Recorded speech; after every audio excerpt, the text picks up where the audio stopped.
आज इस वीडियो में हम लोग बात करेंगे छोटे बच्चों की आंखों से जो पानी आता है, क्या कीचड़ बच होती है, मोस्ट कॉमनली क्या कॉज होता है, कैसे इस चीज़ को पहचाने और कैसे इस चीज़ को ठीक करें घर पे ही, और कब आपको हॉस्पिटल में या डॉक्टर को दिखाने की ज़रूरत है।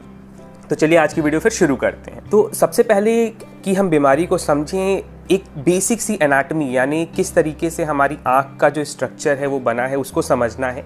तो अगर हम एक सिंपल सी आँख की बात करें या डायग्राम में अगर देखेंगे तो हमारी आँख की बाहरी और ऊपरी हिस्से की तरफ टीयर डक्ट्स होते हैं, टीयर ग्लैंड्स होते हैं जहाँ से आंसू बनता है। आंसू का मेन काम होता है प्रोटेक्शन के लिए और एक ल्यूब्रिकेशन के लिए, जो कि नॉर्मली हर किसी में बनता रहता है। यहाँ से फिर दो छेद होते हैं, अगर आप भी अपनी आँखों में देखेंगे, नाक की तरफ एक छेद ऊपर एक छेद नीचे, इसी तरीके से दोनों आईज में होता है। और ये छेद आपस में कनेक्ट करके एक मोटी सी डक्ट बनाते हैं जिसको कि हम लोग नेज़ो लैक्राइमल डक्ट कहते हैं।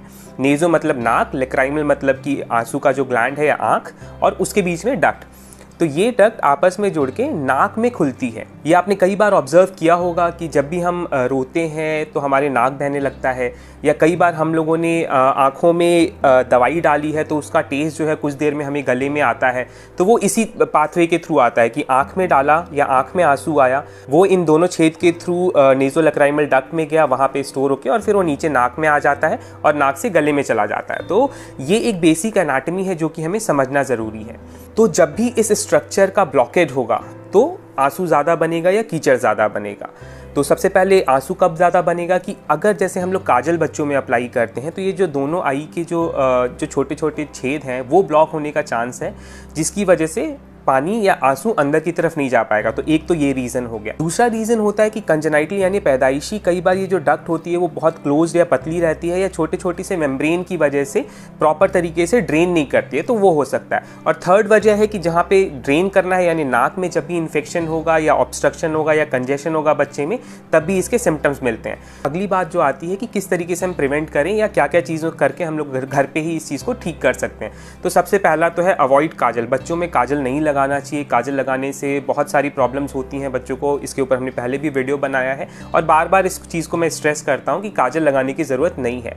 अगर आपको नज़र के लिए काजल लगाना है तो आप बच्चे के माथे पे या पैर पे एक टीका लगा सकते हैं, बट आँखों में नहीं। सेकेंड चीज़ जो होता है वो हमेशा बच्चे की आँख को साफ़ करने के लिए क्लीन क्लॉथ यानी क्लीन कपड़े का इस्तेमाल करना है। आइडियल ये रहता है कि अगर आप मार्केट से साफ़ कॉटन अगर ले लें, साफ़ करने का तरीका क्या है कि हमेशा अंदर से बाहर की तरफ साफ़ करना है, कभी भी बाहर से अंदर की तरफ नहीं करना है, क्योंकि डक्ट यहीं होती है। मैं हमेशा कहता हूँ कि बच्चे के लिए साफ़ पानी सबसे अच्छा है कि उबाल के कुछ पानी को ठंडा करके रख लें, उसी पानी को यूज़ करके आप बच्चे की आँख साफ़ कर सकते हैं। ऐसा सुबह शाम आराम से करते रहेंगे तो बच्चे को भी आराम मिलेगा और आइज़ भी क्लीन रहेंगी।